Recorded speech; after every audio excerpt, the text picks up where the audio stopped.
chef du groupe armé, qui la joue décontractée, conduisant exceptionnellement lui-même son 4x4.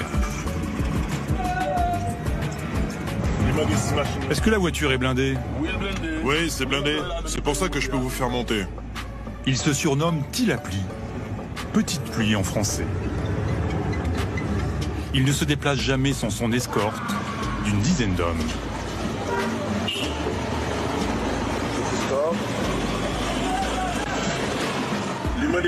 Est-ce que les gens ont peur de vous? Non, personne n'a peur de moi ici. Je suis là pour les aider. Je ne fais rien pour qu'on ait peur de moi. Vous voyez, là, c'est quelqu'un qui m'arrête pour me demander de l'argent.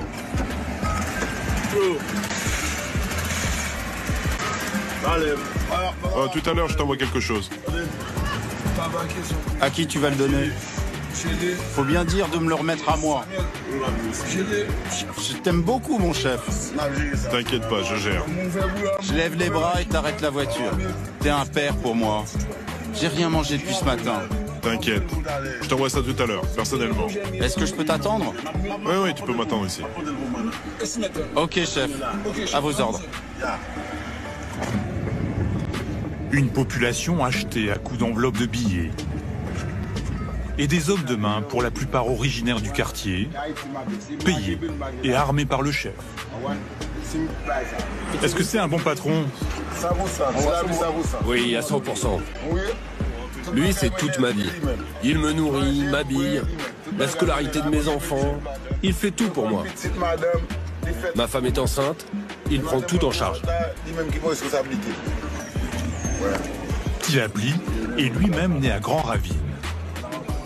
Entre Che Guevara et Robin des Bois, il prétend voler aux riches pour redistribuer aux pauvres.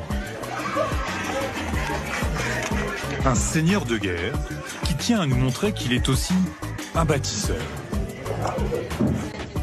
Au cœur de son fief, ce chantier commencé il y a 8 mois, où s'active une trentaine d'ouvriers sous un soleil de plomb.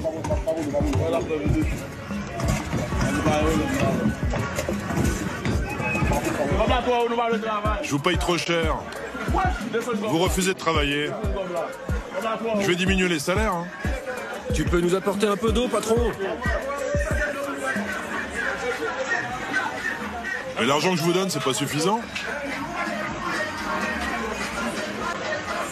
Vas-y, rapporte-moi la monnaie d'ailleurs.